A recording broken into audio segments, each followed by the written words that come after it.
invited in line to share this experience of Venom, Candyman, Night of the Living Dead, The Rock, Final Destination. But I want you to know you are now entering the Cinema Chop Shop with a top and the pop.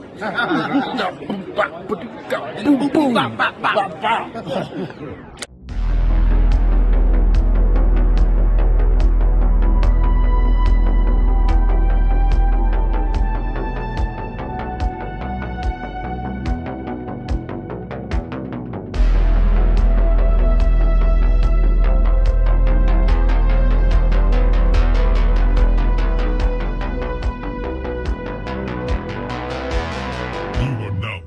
The Cinema Chop Shop. What's going on, everybody? It's Davey from the 80s, and you are now entering the Cinema Chop Shop, so park your ass right there. And while you're there, don't forget to hit the like, the share, and the subscribe button. And today, I am here to review Squid Game Season 3, or Part 3, however you want to call it. Now, this is the conclusion of the Squid Games as we know it in Korea.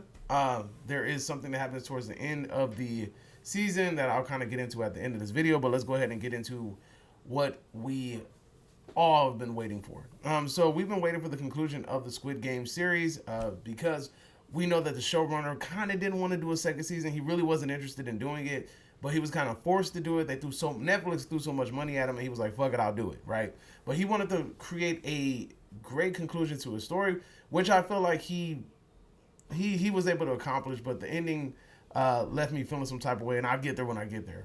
Now, the one critique that I have of this series, of this season, is that I actually got a couple of critiques. One is this felt too drawn out. It felt like it took too long to get to the point. I don't think you needed a part 1. I don't think you needed a part 2. I think you could have just one-shot at that shit and been done with it. The whole cutting the season in half thing just to have like 3 more little games or whatever, I felt like it was unnecessary.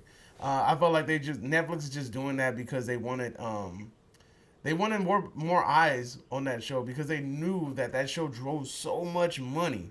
It brought in so much money and so much attention to Netflix that they were like, look, we're going to have to milk this as much as we can. Make some extra episodes. And I feel like you can really tell that story was spaced out in areas that it didn't need to be spaced out. That it felt... And then also, there's 2 stories going on, right? Actually, 3. There's the story of the female guard. There's a story of the main character, right, who's going back into the games in order to get his revenge.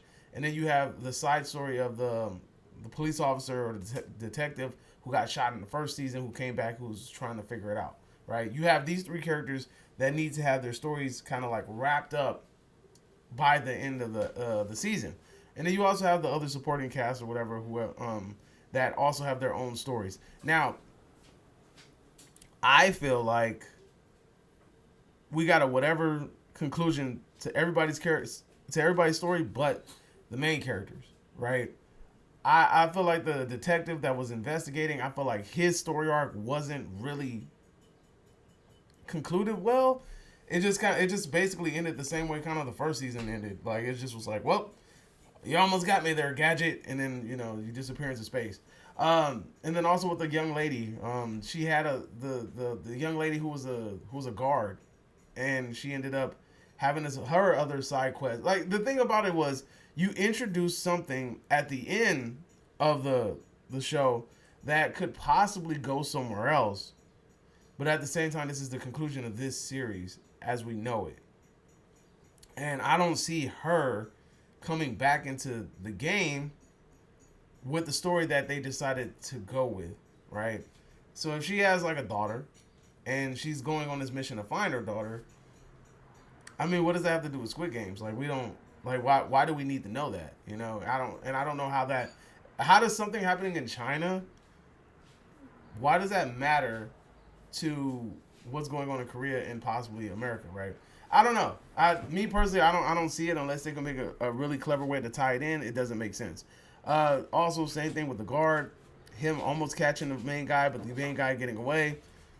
Also didn't make sense. I mean, it is not that it didn't make sense. It's kind of pointless because it feels like this show should have kind of concluded, especially if the writer or the team that's behind the original Squid Games, they don't want to do no more, right? This should have like concluded in a really well written way, and it kind of like the way that it ended as if like it can continue, but in a different kind of light, if that makes sense.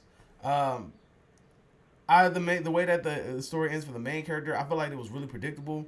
I kind of saw that coming from the start of the game. I knew where they were going with this.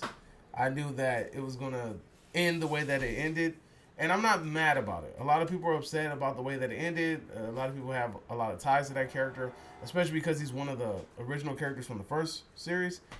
And I personally, I didn't. I understood the assignment. I knew where he was going with this, and I mean, again, it is what it is. At the end of the day, I don't have an emotional investment to that character. I knew what he was getting. He knew what he was getting himself into. It was clear from the beginning of the season. We knew this was a dummy mission, and it is what it is, right? Now, also, the characters in the season. The characters in the season, I didn't feel like I had much of an attachment to. You know, like I didn't really care if they lived or if they died, and then the people that were considered villains, like I didn't really consider them villains. Like homie that was from season 1, that was like I guess he was like a mob boss or some shit. He really felt like a villain. You know, he was going to go through anything that he had to do in order to win that game. You know, Thanos and his little underlings and them being drug addicts and shit and trying to and using that to fuel it. I don't know. I didn't really see them as like, I didn't see them as real threats. I saw them as like, you know, I just saw them as like regular ass people, especially like they were just high. I don't know. I didn't feel like an attachment to most of the characters. I did feel an attachment to. I will say I did kind of get an attachment for the pregnant girl and the mom. Those two characters I really did care about. Everybody outside of them I really didn't care about too much. You know. Let's go into some of the positives though. Some of the positives of the show is one, the games are interesting per usual. I had a lot of fun with the games. The kills were good. And even though the storyline to me wasn't the greatest, it was still better than a lot of the things that are on TV right now. It's still better than some of the things that we have in cinemas right now. So I'm not fully like upset about it. You know, I think that they concluded it the best way that they could, especially because the writer didn't want to create another Squid Games. But I really feel like this season was created just so that this can finish, so that the American version can pick up after it. Now, word around the campfire is that David Fincher, homie that did Mindhunters, and he did also what's his name? Fight Club. I don't know how I forgot that. Apparently, he's supposedly going to be given the keys to this series, especially to handle the American version. So let's see what he can do with it. I mean, honestly, he's a super capable writer, and he's a super capable director. So we'll see what happens with that. That's actually, to me, that's a really good.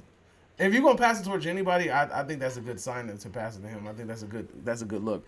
Now, the one thing that I am worried about though is that they're going to try too hard to recapture the fire of the first season, and I hope that this doesn't become just a carbon copy of what the original is.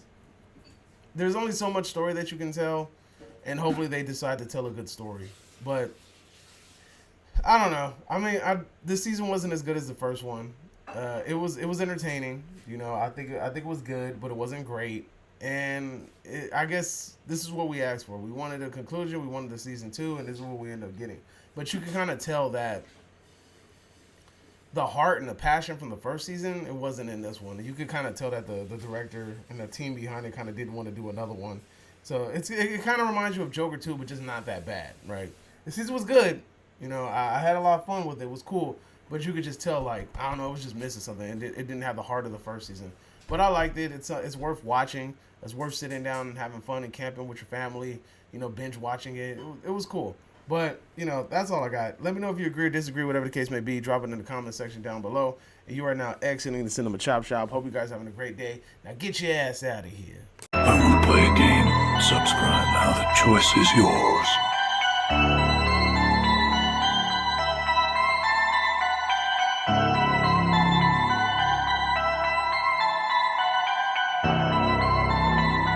You're now exiting the Cinema Chop Shop.